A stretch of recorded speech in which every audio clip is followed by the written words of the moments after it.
This is the world's largest otter, native to South America. But they're not just that. These otters practice democracy, call each other by names, do sports and some ritualistic ceremonies. You might think I'm talking about some fairy tale or the otters from Narnia, but no, this is reality. They're the most human-like in regards to their societies. And nobody talks about it besides a few documentaries here and there. They are pretty much mainstream in the animal media, but a lot is not known about their unreal secret lives in which I have spent hours researching. So, let's begin. The giant otter, Pteronura brasiliensis, aka fin-tailed otter from Brazil. Their story begins millions of years ago, evolving from ancient land-dwelling ancestors who got outcompeted by other carnivores and evolved into the masterful swimmers we know today. These remarkable animals belong to the mustelids, aka the weasel family, making them cousins to smaller river and sea otters, ferrets, wolverines, and badgers. But they stand out as the largest and longest member of this family. But being the most psychotic badass, well, it's debatable, cause the weasel family is full of them crazies. Each is a daredevil killer in their own right, but this killer traumatizes its victims in South American tropical wetlands as it has made its home in the Amazon basin, preferring slow-moving rivers, swamps, and lakes surrounded by dense rainforest. They need clean, fish-rich waters and plenty of riverbank space for their active lifestyle. Adult giant otters can grow up to 6 feet long. The height will usually lie about when you are courting females online and weigh up to 70 pounds, earning them their nickname river wolves because their bodies are perfectly designed for life in the water.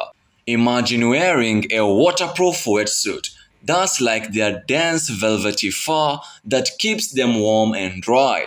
Their long, powerful tails work like boat rudders, helping them make quick turns while chasing fish. They can hold their breath for an amazing 8 minutes underwater.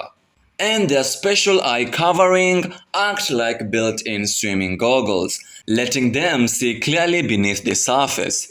Nevertheless, when it comes to swimming, giant otters are like Olympic athletes. They can zoom through the water at speeds up to 80 miles per hour, thanks to their webbed feet that works like flippers. They are so strong they can leap 4 feet out of the water. Even on land, they can run surprisingly fast, though they prefer their watery home. Because they are master aquatic hunters, they work together like a well-trained team, surrounding fish and using special calls to coordinate their attacks. Each otter develops their own hunting style. Some might be better at catching certain types of fish or reptiles, while others excel at hunting in deep water. They also hunt everything that is found in the river, making them top of the food chain. Their favorite being the catfish, but sometimes also hunt unusual creatures like turtles, anacondas, and caimans. Their favorite hunting/fishing season is during dry season, when their victims are trapped in small pools of water. However, what's really special is how they share their food with family members, especially making sure the young ones and nursing mothers get enough to eat, just like how human families do. But what's also human is selfishness. The adults don't usually share their booty unless it's a big one, like a caiman or a capybara. And speaking of human-like, their homes are like underwater castles. Giant otters build complex dens with multiple rooms in riverbanks, complete with underwater entrances and air pockets. They are clever engineers, creating fishing spots by building artificial rapids and even making storage chambers for extra food. They keep their territory spotlessly clean, even setting up specific bathroom areas away from their dens. This is otter architecture, but they cannot build their engineering marvels without land, aka territory or nation depending with your imagination. Speaking of nation or territory in regards to these guys, Giant otters are very protective of their home range, which can be as large as 12 square miles. They mark their territory with scent glands and actively defend it from other otter groups. Tough wars rarely break out, but it's usually loners who are kicked out violently when trespassing. However, they are not unreasonable. They establish neutral zones where different groups can meet without fighting, like peaceful borders between countries. But when it comes to staying safe, giant otters develop impressive defense strategies. They post guard to watch for danger, taking turns keeping watch even at night. If they spot a threat like a caiman or jaguar, they have specific tactics for each predator. Sometimes they'll create fake dens to fool predators, and they always have escape routes planned. They are also known for their intimidating group displays, when several otters band together, making loud noises and showing their teeth, by which even large predators think twice about attacking. Just like how hyenas use mob mentality to humble lions in Africa, these otters humble jaguars in South America. But speaking of mob living, giant otters live in a complex society that is similar to human communities in many ways.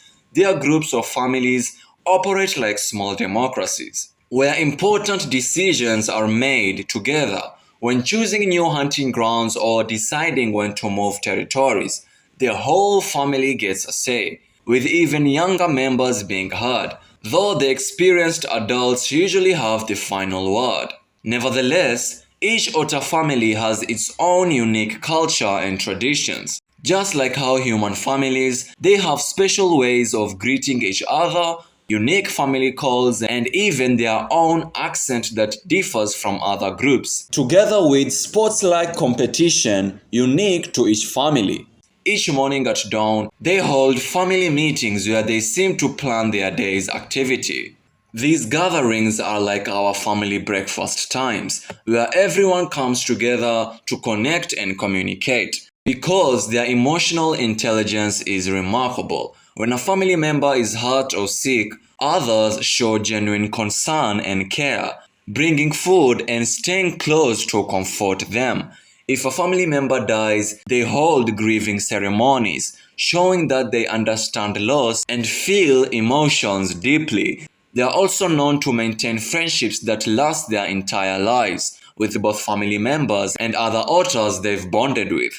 But other than emotional intelligence, giant otters are incredibly smart. They can remember faces both otter and human for years and never forget a good fishing spot or a past conflict. They are one of the few animals that can recognize themselves in mirrors, showing they have self-awareness. They can understand when someone points at something, a skill that even some primates struggle with. And they clearly understand cause and effect relationship because their problem-solving abilities are impressive. They can work out complex puzzles that require multiple steps to solve, and they are able to use tools in creative ways. They have been seen creating platforms for diving and using debris to trap fish. They can even count. While they might not be doing complex math, they can accurately keep track for up to 4 objects or group members. While studies suggest that they can distinguish small quantities, it's not necessarily counting in the human sense. They're likely having an understanding of quantity, which is more intuitive than a conscious numerical process, which is crucial for their survival. But what's even more crucial for otter survival is communication, which is sophisticated and varied.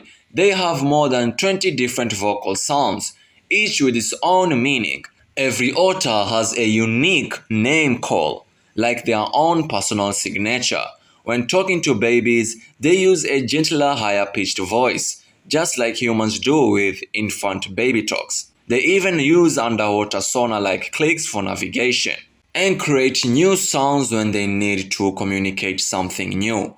And when it comes to reproduction, giant otters are dedicated parents. Cubs are born blind and helpless, but what's fascinating is that cubs learn their family's unique call even before they are born while still in their mother's womb. Both parents are involved in raising the cubs, with the males being particularly attentive fathers. They usually live 10 to 13 years in the wild, but many don't reach it because, sadly, these remarkable animals face serious threats to their survival.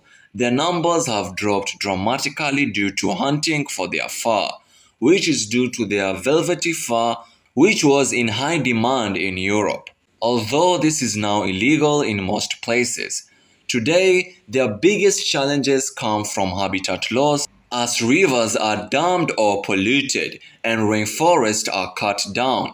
Mining activities, especially illegal gold mining, poison their water with mercury. Climate change is also affecting their habitat, changing river patterns and fish availability, making this giant mustelid from ruling most of South American jungles to now 5,000 individuals who mostly cling to the Pantanal and the unreached Guyana wetlands. Conservation efforts are working hard to protect these incredible animals. Scientists and conservationists are studying their behavior and needs, working with local communities to protect their habitat, and creating protected areas where they can live safely. Some groups are working to connect different other populations, ensuring they maintain healthy genetic diversity. Education programs helps people understand why these amazing animals are worth protecting. The giant otter's complex social life, remarkable intelligence, and strong family bonds make them one of the most fascinating creatures in the natural world. But they're living among the most fascinating big cat in the world, their nemesis, the jaguar. Feel free to have a watch, and as always, stay curious, stay wild, and thank you very much for watching.